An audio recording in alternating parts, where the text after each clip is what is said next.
So, ito yung part 2 mga ka lovers ng ginagawa natin. So, siya nga pala mga ka lovers, hindi ko muna pala siya nilagyan ng output kasi nga napansin ko iba yung waveform dito. Okay naman yung pagka-screw niya, kaya lang medyo may tirbingi siyang konti. Kaya ang ginawa ko, chinik ko siya, inayos ko para magpantay. Napansin ko dito mga ka lovers. So, ito to, may pinalit na kasi ako dito. Nung pag-test natin dito, normal yung waveform. So pagdating niya na dito, bandan to, nag-iba na. Parang square naman siya, kaya medyo may tabingi ng konti. So chinik ko, sinuyod ko, ang binagsakan ito. Yan ito. Nag-change value yung 1.5K. Kaya iba yung waveform. So, nung pinalitan ko, nag-normal na siya. So, pakita ko sa inyo muna. So, yan yung napansin ko pala. Yan. So, taasan natin ng brightness tong ano para makita nyo 100 natin. Yan. So, man ko lang to ha. Yan, nakauna yung signal generator natin. Ito. So, plug-in ko lang siya mga ka-lovers.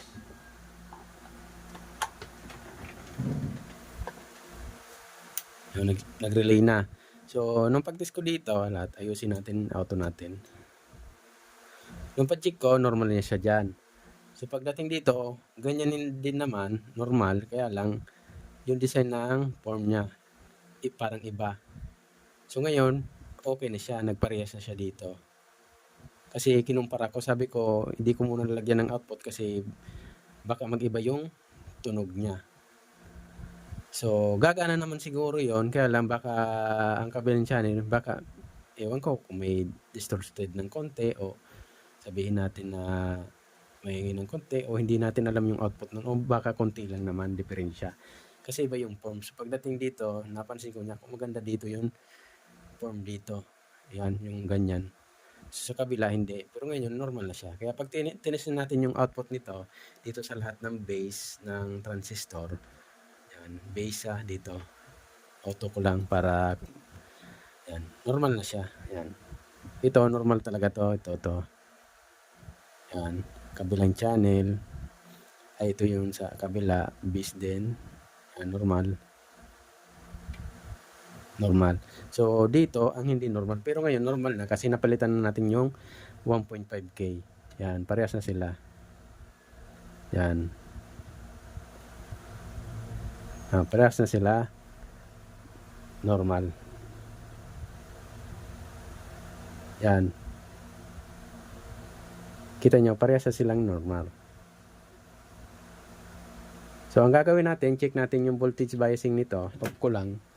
Tanggalin ko lang. Off ko lang ito. Off natin yung signal generator.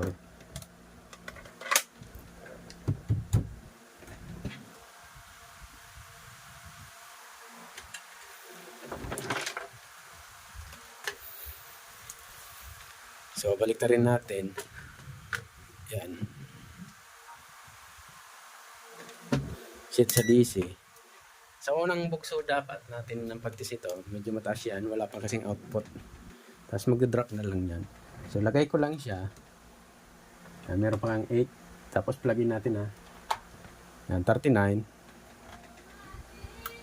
Nag-relay na, nag-drop na. Iwan natin signal generator para mas mag-drop pang masyado. Yan, 6 volts.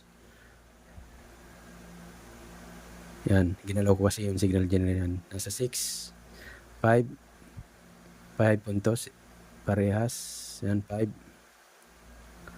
Wala pa kasi tayong nilagay na output transistor. Sa kabila, same din.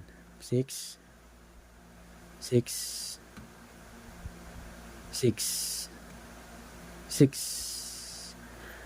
Yan. Pag nilagyan na natin ng output yan, magbabayas na yan ng normal na nasa 0.3, 0.4, 0.5. So, ang gagawin natin, dalaw-dalaw lang muna yung kakabitin natin na output. So, dalawa lang. Para in case kung may problema pang iba, at least, dalawa lang masisira. So, dalawa-dalawa lang dito, dalawa sa kabilang channel, dalawa lang sa kabilang channel. Pag normal na siya, pwede na natin siya lahat ikabit. Nagets nyo? So, lagyan natin ko muna ito ng output, tapos test natin. Ako signal generator. So, lagyan ko muna ng output to. Tingnan ko kung discharge na.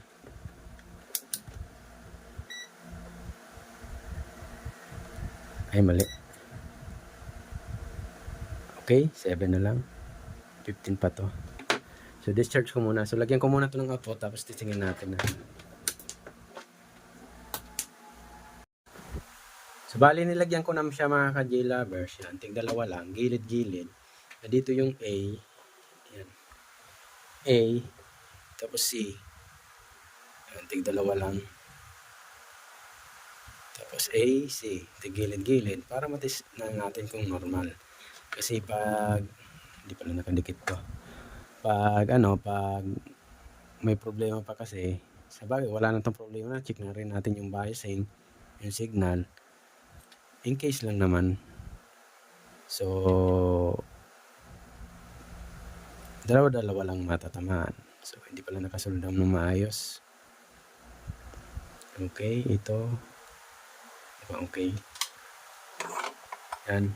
So, test natin yung biasing. So, dahil may output na siya, expected din natin na magda-drop na to. Pag normal na. 0.3, 0.4, 0.5. So, mga ganon. Tingnan nga natin. So, una muna natin gagawin, lagay lang natin dito yan, tapos jog lang natin ha. So, jog lang natin. So, hindi pa naka-plug in yan. No? Jog ko lang. Nag 0.3. Kita nyo, 0.3. 0.3. Ito yung plug-in na tinanggal ko. Yung tira lang yan sa capacitor. Yan, pababa na yung voltahe.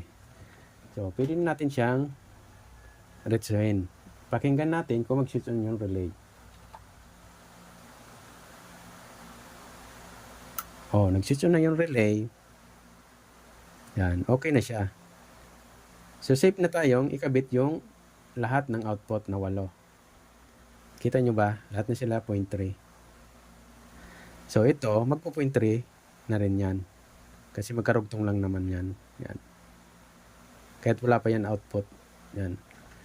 So, kabit ko lang yung lahat ng output. Pwede na yan. Tapos, test natin yung, audio. Mag-audio na lang tayo. Pag nakapunta na ako ng shop. So, nasa shop pa kasi yung katawan nito. Yung case.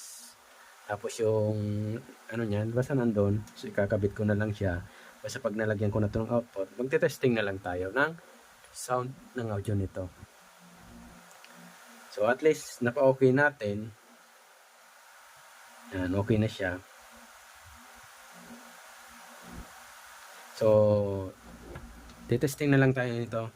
So, sana may natututunan kayo sa tutorial natin na to. So, pasimple-simple lang. So, ganito kating mga SMD sensitibo, mahirap din naman ayusin. So, tiyagaan lang talaga. Kung wala kang tiyaga nito, talaga mahihirapan ka. Pero talaga mahirap kung sa mahirap. So, kabitan ko lang to ng lahat ng output mga ka-J-lovers. Ayan mga ka-J-lovers, nakabit na natin lahat ng output. So, yan, nakabit na natin lahat ng output. So, try na natin. So, may maliit naman akong speaker dito na pan-testing. So, ito. Maliit lang to, Sony. So, try nga natin. Yan. So, ito yung speaker ha. Diyan natin sa may. So, isa-isa muna ng channel. Dito muna sa unahan.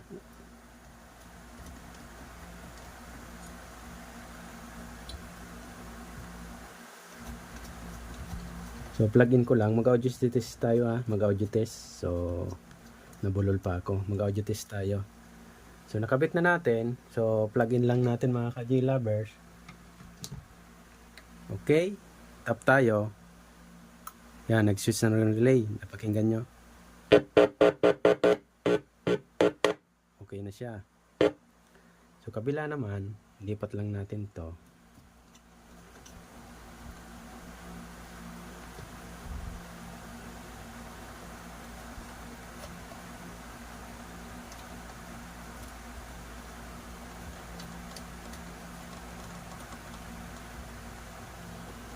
Yan, sa kabila naman tayo ha. Yun. Yun, sa kabila yun naman. So, tap tayo. Same na sila. So, sana kabit na lang natin to doon. Pagdating, matitesting na natin.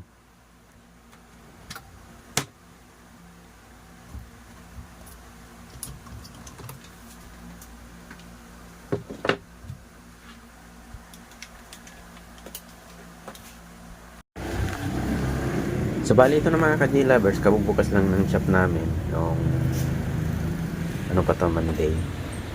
So, ito na. Naikabit na natin. So, pwedeng natin siyang testingin. So, paputol-putulin na lang natin yung pagpatugtog. Baka makapiret ulit tayo. Pero okay na to. Tumutunog na ito mga ka-G-Lovers. Hindi ito binita yung volume control. Ayusin ko na lang yan mamaya. Yan, kita nyo. Mix natin.